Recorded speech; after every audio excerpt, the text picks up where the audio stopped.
Estamos de volta aqui em Oeste Sem Filtro.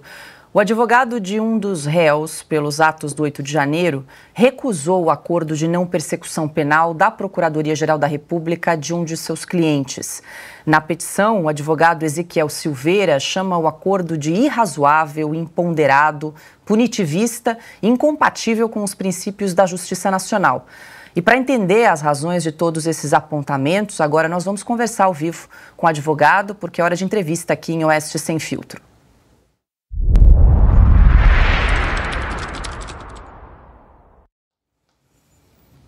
Boa noite, doutor Ezequiel. Seja muito bem-vindo aqui em Oeste Sem Filtro.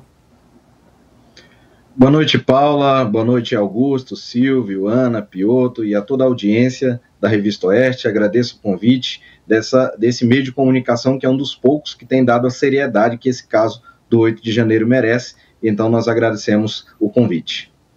Obrigada. Eu queria que o senhor explicasse para a nossa audiência, porque o senhor chegou a fazer uma contraproposta ao acordo que foi apresentado pela PGR, mas a Procuradoria-Geral da República não aceitou negociar nenhum dos termos com o senhor. Gostaria que o senhor explicasse essa questão e o que a PGR alegou para não aceitar nenhum tipo de negociação em relação a esse acordo, doutor Ezequiel. Bem, nós precisamos esclarecer algumas situações para que fique claro para a audiência. Veja bem, as pessoas a quem estão sendo oferecidas esses acordos de não persecução penal são as pessoas que foram ou estão sendo investigadas no inquérito 4921, que são a grande maioria dos que foram presos no QG do Exército, que é diferente das pessoas que estão sendo investigadas no 4922, que foram as pessoas presas no 8 de janeiro, no interior e no entorno dos palácios. Então, pelo fato de que as acusações das pessoas do 4921 são de crimes com penas mais brandas, como associação criminosa simples e incitação ao crime, há a possibilidade do oferecimento do acordo de não persecução penal pela Procuradoria-Geral da República. Ocorre que, desde o primeiro momento, as defesas solicitaram que o Ministério Público, através da PGR, oferecesse esses acordos para os nossos clientes. E o que não foi feito, a PGR nas primeiras manifestações disse que não cabia, e no julgamento de recebimento das denúncias, o Supremo Tribunal Federal também entendeu que não era cabível naquele momento, e, entretanto, nós insistimos nessa questão. Posteriormente, no dia 20 de junho, já depois de muito insistirmos nessa situação, a Ordem dos Advogados do Brasil, também acionada por nós, peticionou ao STF solicitando a possibilidade de celebração desses acordos. Nesse momento, a PGR já concordou com essa manifestação da OAB e no dia 22 de agosto, o relator das ações penais relativas ao 8 de janeiro, o ministro Alexandre de Moraes, proferiu uma decisão em que ele suspendeu o curso das ações penais, né, pelo prazo de 120 dias, ou seja, esse prazo encerrará no dia 21 de dezembro, e para que houvesse essa negociação. Então, as pessoas investigadas no inquérito 4921 estão com as ações penais suspensas para que haja a celebração. Nós, então, entramos em contato com a PGR, solicitamos a minuta de proposta desse acordo. E, para nossa surpresa, nós recebemos uma proposta absolutamente imponderada e razoável e que não é compatível com os princípios de justiça negocial, porque nós estamos tratando aqui de um acordo, e um acordo pressupõe negociação entre as partes. A partir do momento em que você recebe uma proposta de acordo, em que você não pode negociar, mas trata-se de mero contrato de adesão, como esse de operadoras telefônicas, onde você assina ou não e fica ou não sem o serviço, a gente resolveu fazer uma contraproposta. E quais eram essas cláusulas? O que tinha de abusivo nessas cláusulas? Por exemplo, a necessidade da confissão dessas pessoas, ainda que não houvessem cometido qualquer crime, teriam que confessar o cometimento desses crimes que lhes estão sendo imputados. A prestação de serviços à comunidade na quantidade de 300 horas, ou seja, uma quantidade muito grande que deve ser espaçada aí num período de pelo menos 5 meses. Prestações pecuniárias que variam de 5 a 50 mil reais, proibição de uso de redes sociais durante a vigência do acordo, a participação presencial em um curso com a temática sobre democracia, Estado de Direito e golpe de Estado, uma das cláusulas mais abusivas dessa minuta de acordo, porque trata de, na verdade, reeducação dessas pessoas que muitas vezes não cometeram crime algum, além da obrigatoriedade de cessar todas as práticas delitivas. Ora, como que uma pessoa vai cessar uma prática delitiva se ela sequer a iniciou? Por fim, o que nos chamou atenção também nessa minuta proposta pela PGR é que esse acordo, na cláusula 7ª, diz que esse acordo está restrito apenas às consequências criminais do fato, ou seja, não alcançando as esferas cíveis, administrativa, improbidade administrativa, ou seja, mesmo assinando esse acordo, os nossos clientes não teriam a segurança de que seriam processados posteriormente, seja por outros crimes ou em outras esferas judiciais. E por último, na cláusula 9ª da proposta feita pela PGR, ela também diz que essa confissão ela poderia ser utilizada, poderia ser valorada pelo Poder Judiciário posteriormente para outros fins. Ora, já existe uma jurisprudência pacificada do Supremo Tribunal Federal no sentido de que a confissão feita para a celebração do ANPP, ela não pode ser utilizada para outro fim e não serve para a formação de culpa. Do momento em que você assina uma confissão dizendo que cometeu aquele crime e há uma cláusula nesse acordo dizendo que essa confissão pode ser utilizada para outros fins, você está entregando uma confissão que o Estado pode utilizar contra você. Nós então nos insurgimos contra essa proposta, fizemos uma contraproposta em que nós pedimos a exclusão de todas essas cláusulas e pedimos a inclusão de uma cláusula só, em que diz que o Estado brasileiro reconhece a ilegalidade das prisões, das medidas cautelares impostas, bem como de todas as nulidades, irregularidades processuais e violações de direitos humanos praticados contra o réu e se obriga a indenizá-lo por danos materiais e morais. A PGR, infelizmente, não concordou com essa proposta de acordo, prolatou um despacho na semana passada dizendo que ou aceitávamos aquele acordo ou não, e aí a gente fez ontem uma manifestação informando para eles que essa proposta de acordo que eles fizeram é imoral, é indecente, não é compatível com os princípios constitucionais do Estado brasileiro e que, portanto, nossos clientes não aceitariam, ao contrário, preferirão a instrução processual penal, onde poderão provar a sua inocência. Perfeito. Doutor Ezequiel, Ana Paula Henke, eu tenho uma pergunta para o senhor. Boa noite, doutor Ezequiel. Muito obrigada pela entrevista, parabéns pelo trabalho, pela resiliência em tentar segurar as nossas leis, né, a nossa Constituição, o devido processo legal, acima de qualquer ativismo, principalmente o que nós temos visto no processo do 8 de janeiro. Doutora, a minha pergunta é a seguinte: um processo que começa de maneira errada, já nasce, né, totalmente com vício na origem, nasce no Supremo Tribunal Federal, essas pessoas não têm, né, o foro por prerrogativa de função, o foro privilegiado.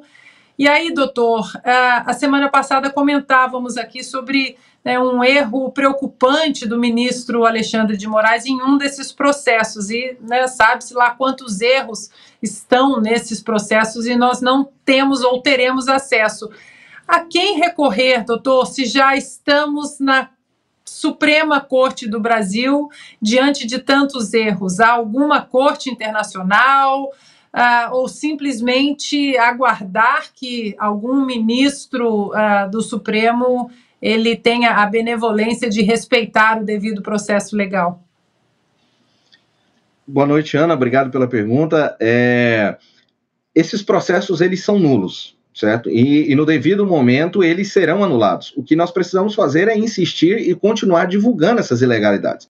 Nós, por exemplo, temos um relatório de 98 páginas, onde nós elencamos ali diversas violações que ocorreram desde o dia 8 de janeiro, desde violações de direitos humanos, prerrogativas de advogados, nulidades e irregularidades processuais, e temos procurado divulgar essas situações, porque uma vez que não se trata mais de um julgamento jurídico, mas de um julgamento político, nós precisamos agir na seara política para que as figuras políticas, né, os agentes políticos ajam de forma a exercer o controle constitucional, os checks and balances, o poder legislativo controlando o poder judiciário. Infelizmente, o que nós temos visto é uma inação do presidente do Senado, senador Rodrigo Pacheco, que tem sido omisso na tentativa de tolher essas arbitrariedades praticadas pelo Supremo Tribunal Federal. Mas nós já temos procurado, sim, acessar as cortes internacionais. Na semana passada, nós estivemos, inclusive, nos Estados Unidos, uma caravana de 12 advogados que representam centenas de réus do 8 de janeiro.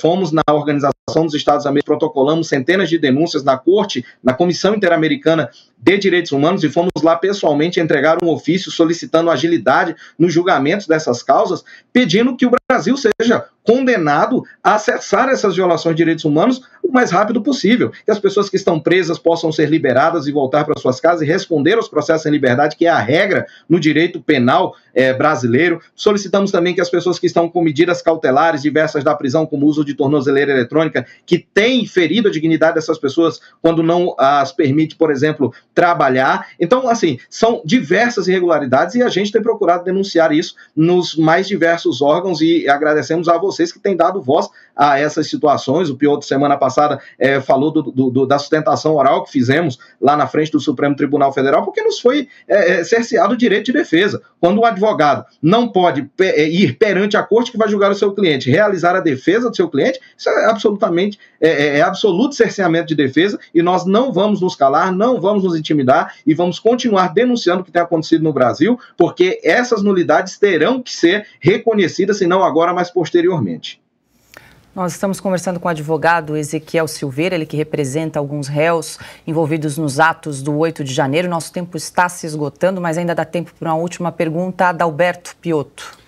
Doutor Ezequiel, boa noite ao senhor. A minha pergunta é muito rápida. Assusta o senhor o fato desse acordo vir da PGR e da forma como veio? O senhor classificou como irrazoável, imponderado, punitivista e, portanto, incompatível com os princípios da justiça nacional? O meu questionamento é porque até outro dia havia ali discordâncias entre a PGR e decisões do Supremo Tribunal Federal acerca lá do dia 8 e de todos os presos em toda aquela operação. Agora a gente vê uma proposta deste tipo da PGR. Isso lhe chama ainda mais a atenção de que está se deixando este caso de uma série de afrontas ao direito brasileiro por lado, ou seja, sem a grande importância da discussão de como se deveria dar esse processo sob a lógica da legislação brasileira? Piotr, obrigado pela pergunta. Nós já participamos de diversas audiências públicas na Câmara dos Deputados, no Senado Federal.